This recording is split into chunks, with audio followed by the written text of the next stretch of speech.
여러분 안녕하십니까? 예화뉴스 시작합니다. 여러분들은 일본군 위안부에 대해서 얼마나 알고 있으신가요? 오늘의 뉴스는 온세미로 동아리 학생들의 일본군 위안부에 대한 뉴스입니다. 오늘의 첫 번째 뉴스입니다. 여러분들은 일본군 위안부의 뜻의 정의를 정확하고 바르게 알고 있으신가요?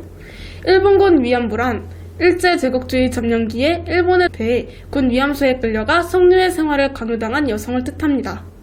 아직 많이 모르고 부족한 위안부에 대한 시야가 더 넓히는 계기가 되어 더 이상 역사에 대한 왜곡이 없길 바랍니다.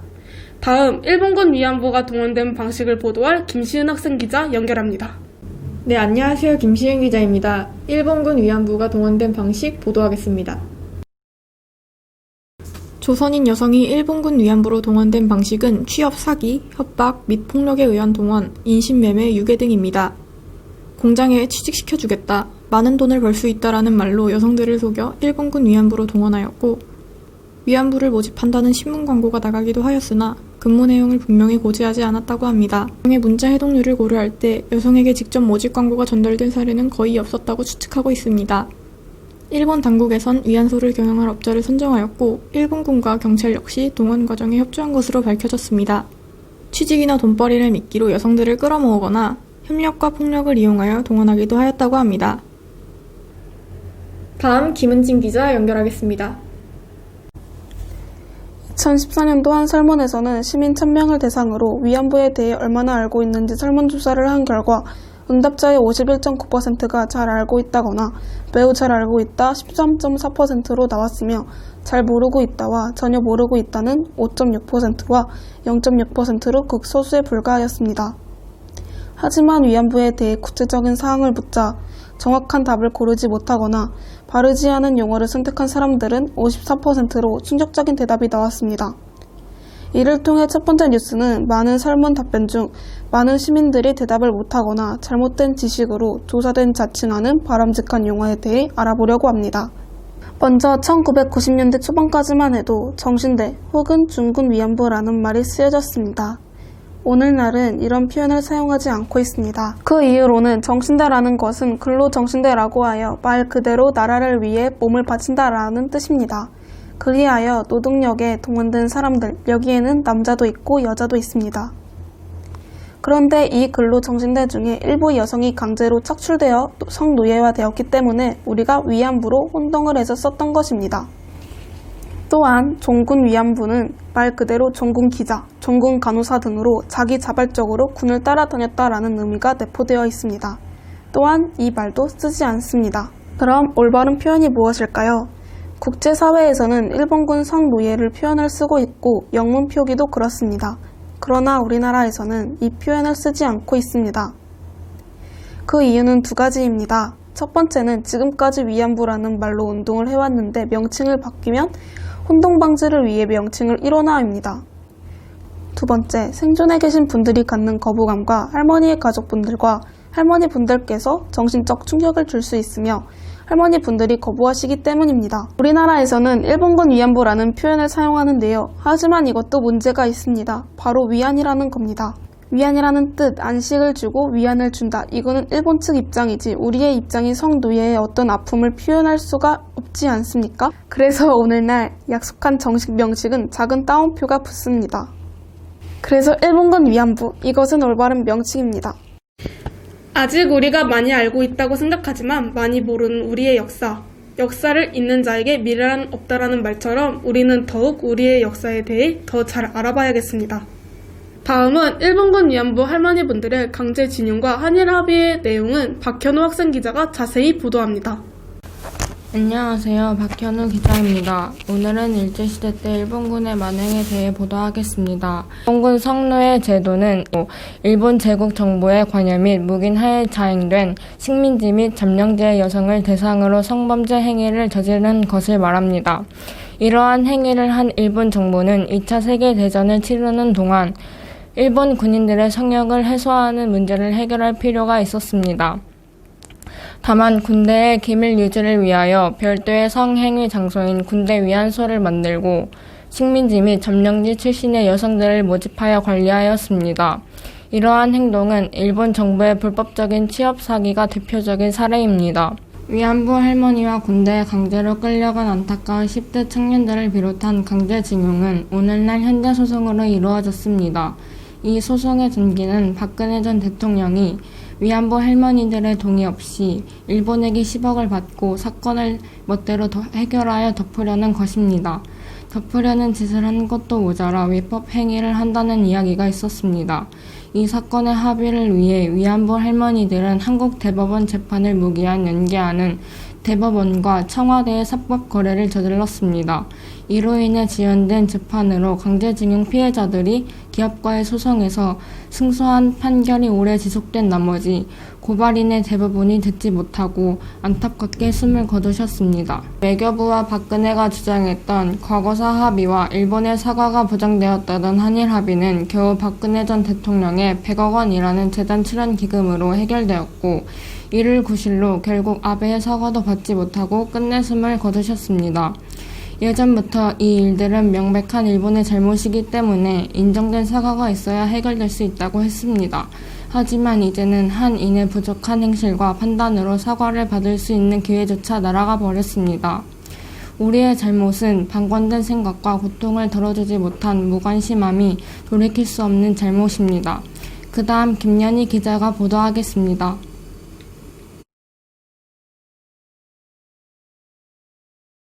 안녕하십니까. 학생기자 김연희입니다. 8월 14일 일본군 위안부 피해자 기림의 날 아시나요? 일본군 위안부 문제를 국내외에 알리고 일본군 위안부 피해자를 기리기 위하여 지정한 국가기념일로서 8월 14일은 일본군 위안부 피해자 고 김학순 할머니가 1991년 피해 사실을 최초로 공개 증언한 날입니다. 충남 천안에 위치한 국립망향의 동산대 묘랑구역에 설치된 추모비 안식의 집을 소개하려 합니다. 안식의 집은 2018년 8월 14일 국가기념일로 지정한 일본군 위안부 피해자 기림의 날을 맞아 처음 공개되었습니다. 안식의 집은 일본군 위안부 피해자 할머니들의 고단했던 삶을 위로하는 우리의 마음을 담아 피해자들의 안식을 기원하고 감사하는 마음으로 작품이 구성되었습니다. 전시 성폭력에 의한 여성 인권 침해 피해자인 일본군 위안부 피해자들은 고통을 이겨내고 국제사회에 평화와 인권 메시지를 전달하고 있습니다. 고통과 좌절, 힘들고 고된 삶, 용기 내어 세상 밖으로 나와 활약한 시간, 나비가 돼 훨훨 날아가는 모습 등 4단계로 표현한 비석 4개와 의자석으로 구성했습니다. 4개의 비석은 각각 고통, 절망을 넘어 연대를 통한 사람의 승화를 신체적으로 표현하였습니다. 영혼의 눈, 눈물의 바다 비석은 우리를 바라보는 할머니들의 시선, 할머니들을 위로하고 기억하는 우리들의 시선, 그리고 할머니들이 흘렸던 눈물을 상징합니다. 국립망향의동산 장미묘역을 찾으면 위안부 피해자 할머니들이 이곳에 잠들어 있습니다. 국립망향의동산에는 일본군 위안부 피해자 54명이 안장되어 있습니다. 이제 남은 일본군 위안부 피해 생존자는 16명입니다. 진정 어린 사과와 반성이 사라진 지금 상대에겐 지우고 싶은 과거사로만 우리에겐 영원히 잊지 않아야 할 역사의 교훈이 되고 있습니다.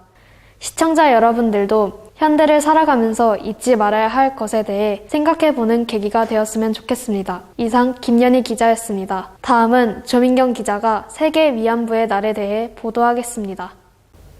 안녕하십니까. YBS 학생기자 조민경입니다. 8월 14일은 일제강점기로부터 해방한 광복절의 전날이기도 하지만 일본군 위안부 피해자 기림의 날 또는 세계 위안부의 날이기도 합니다. 세계 각지에 흩어져 있는 일본군 피해자들을 연대하고 우리는 그들의 용기 있는 외침을 기억해야 하는 날인데요. 더 자세히 알아보도록 하겠습니다. 8월 14일이 세계 위안부의 날로 지정된 것은 2012년 일본군 위안부 문제를 해결하고 국제적인 여론을 조성하자는 목적으로 모인 제11차 아시아 연대회의에서 정해졌습니다. 8월 14일을 제안했던 것은 연대회의 참전국이었던 독일의 제안이었습니다. 8월 14일은 25년 전 일본군으로부터 온갖 고초를 당했던 일본군 피해자인 고 김학순 할머니께서 내가 살아있는 증인이라며 일본군 위안부 피해 사실을 전 세계에 처음으로 알린 날입니다. 할머니의 최초 공개 증언 이후 용기를 얻은 피해자분들이 연달아 증언하기 시작하였고, 이것은 일본군 위안부 문제가 인권 문제로서 국내외적으로 알려지는 계기가 되었습니다. 이후 세계의 여성 인권 단체들은 2013년부터 매년 8월 14일에 일본군 위안부 문제 해결을 촉구하는 다양한 캠페인과 연대 집회 등 일본군 위안부 피해자 문제 해결을 위해 노력해오고 있습니다. 그뿐만 아니라 국가 차원에서도 일본군 위안부 피해자의 존엄, 명예를 회복하고 여성 인권 관점에서 일본군 위안부 문제를 기억하기 위한 입법 활동이 추진되고 있습니다. 2017년 9월 국회 여성가족위원회에서 일본군 위안부 피해자 기림의 날의 제정을 골자로 한 일제야 일본군 위안부 피해자 생활안정지원 및 기념사업 등에 관한 법률 제정안이 의결되었습니다. 이어 2017년 12월 국회 본회의에서 통과됨에 따라 매년 8월 14일이 공식적 법적인 국가기념일로 확정되었습니다. 이상 조민경 기자였습니다. 다음은 이나연 학생이 소녀상 후원 굿즈에 대해 보도하겠습니다. 안녕하세요. 이나연 학생기자입니다. 한국의 일본군 위안부 피해자분들, 정부에 입력된 피해자분들은 약 239분이 계십니다.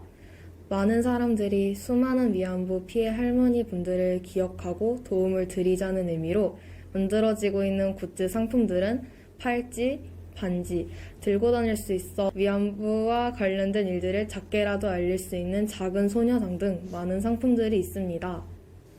그 중에서도 피해자분들을 기억하고 추모하기 위해 만들어진 후원 배지인 나비 배지는 2011년 3월 8일 세계 여성의 날 기런옥 할머니와 김복동 할머니 두 분께서 기자회견을 통해 일본 정부로부터 법적 배상을 받으면 그 돈 전액을 콩고에 전시 중 강간 피해 여성들을 돕기 위해 기부하겠다는 약속을 알렸습니다. 그렇게 할머니 분들의 숭고한 뜻을 따라 전시 피해 여성들을 돕기 위해 기부금을 모으고 그 기부금을 전하기 위해 만들어진 것이 바로 나비기금입니다. 이러한 나비기금에 동참한다는 뜻으로 배지에 디자인이 된 나비는 일본군 위안부 피해자들과 함께 모든 여성들이 차별과 억압, 폭력으로부터 해방되어 자유롭게 날갯짓하기를 바란다는 의미와 정신적 고통에서 풀려나 자유롭게 날갯짓하기를 바란다는 의미로도 담고 있습니다. 다음은 하담비 학생이 소녀상에 대해 보도하겠습니다. 안녕하세요. 소녀상에 대해 조사한 학생 기자 하담비입니다. 이 평화의 소녀상은 김은성, 김석영 부부장과 공동으로 작업한 제품입니다. 일본군 위안부 피해자의 모습을 형성한 것으로 소녀는 불규칙하게 잘라진 단발머리입니다. 단발머리는 부모와 고향으로부터의 단절을 의미합니다. 소녀의 왼쪽 어깨에는 새가 앉아 있습니다. 이 새는 세상을 떠난 피해자들과 현실을 이어주는 매개체입니다. 그리고 의자 위에 손을 꼭 쥔 채 발꿈치를 살짝 뜬 맨발로 앉아 있습니다. 발꿈치가 들린 맨발은 전쟁 후에도 정착하지 못한 피해자들의 방황을 상징합니다. 소녀상 옆에는 빈 의자가 놓여 있습니다. 이 의자에는 세상을 떠났거나 세상에 드러나지 않은 모든 피해자를 위한 자리입니다. 그리고 이 빈 의자에는 일반인이 앉을 수 있다고도 합니다. 아픈 과거 문제를 해결해야 할 현재, 함께 평화를 지향하는 미래 등의 상징을 담아 형성한 것으로 일본군 위안부 피해자들의 아픔, 명예와 인권 회복, 그리고 평화 지향의 마음을 담았습니다. 다음으로 소녀상 철거에 대해 황유민 기자가 보도합니다. 안녕하세요. 황유민 학생기자입니다. 위안부 할머니들을 위로하여 만든 소녀상이 2016년 12월 28일 공도 일본 영사관 앞에 설치되었습니다. 하지만 구청 공무원들과 경찰들로 인해 설치된 뒤 4시간 만에 철거되었습니다. 철거된 소녀상은 이틀간 건설자재 쓰레기 선별장에 버려졌습니다. 이로 인해 동구청에는 비난 전화가 셀 수 없이 오고 동구청 홈페이지가 다운되기도 했습니다. 결국 소녀상이 철거된 지 이틀 뒤 12월 30일 44시간 만에 다시 일본 영사관 앞에 설치되었습니다. 독일에서는 2차 대전이 끝난 지 75년이 지난 지금 선조들의 잘못을 밝혀내려는 독일 나치 범죄 중앙수사국의 노력은 현재 진행하고 있다고 합니다. 이렇게 독일에서는 전쟁이 끝난 지 75년이라는 시간이 지나도 자신이 지은 죄를 받기 위해 열심히 힘쓰고 있는데 우리나라는 옆에서 같이 지켜주지는 못할 망정 고성방가는 물론이고 지킴이들의 신체를 휴대폰으로 불법 촬영을 했으며 피해자 할머니의 명패를 짓밟는 등 온갖 망독을 저지르고 있습니다. 왜 우리나라는 같이 합치기도 모자란 이 시간을 서로 싸우는 데 사용하는 걸까요? 또 피해자 할머니들에게 어떤 생각을 하고 있을까요? 여러분은 위안부 피해자 할머니들의 이야기로 만들어진 영화에 대해 얼마나 많이 알고 있습니까? 다음 박선아 학생 기자가 보도합니다. 안녕하세요. 박선아 학생기자입니다. 오늘은 위안부와 관련된 영화 몇 가지를 소개해 보고자 합니다. 우선 첫 번째 영화, 귀향입니다. 귀향의 내용을 간단하게 소개해 보자면 1943년 천진난만한 14살 정민이 영문도 모른 채 일본군 손에 이끌려 가족의 품을 떠나게 되고 함께 끌려온 영희 그리고 수많은 아이들과 함께 기차에 실려 알 수 없는 곳으로 향하여 가게 됩니다. 그것은 제2차 세계대전 차디찬 전장 한가운데였고 버려진 아이들을 맞이한 것은 일본군만 가득한 끔찍한 고통과 아픔의 현장이었습니다. 또한 일본군 위안부 피해자 실화를 바탕으로 한 우리의 아픈 이야기를 토대로 제작하였다고 하네요.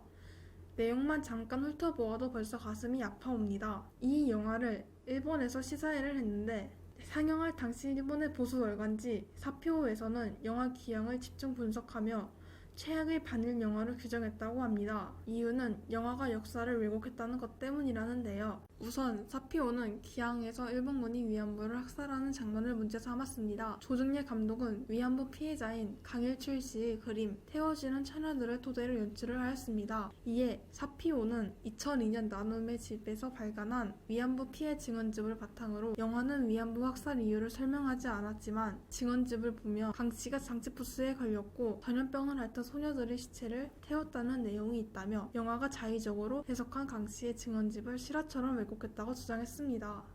이어서 두 번째로 다룰 영화는 영화 눈길입니다.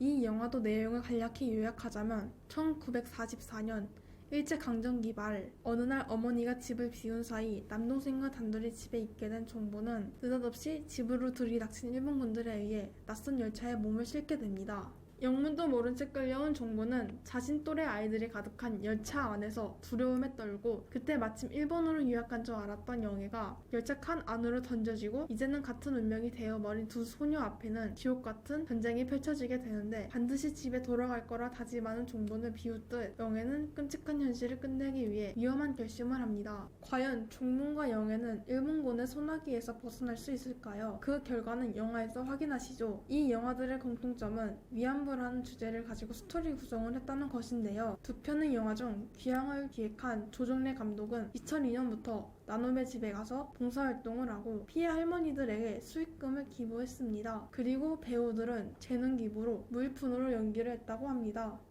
여러분은 평소에 위안부라는 주제로 다뤄진 영화들을 일상에서 많이 접해보셨나요? 접해보시면서 어떤 생각을 하셨나요? 그리고 북한에서는 위안부 문제를 어떻게 해결하고 있는지 궁금하시지는 않나요? 다음은 정다정 학생기자가 보도하겠습니다.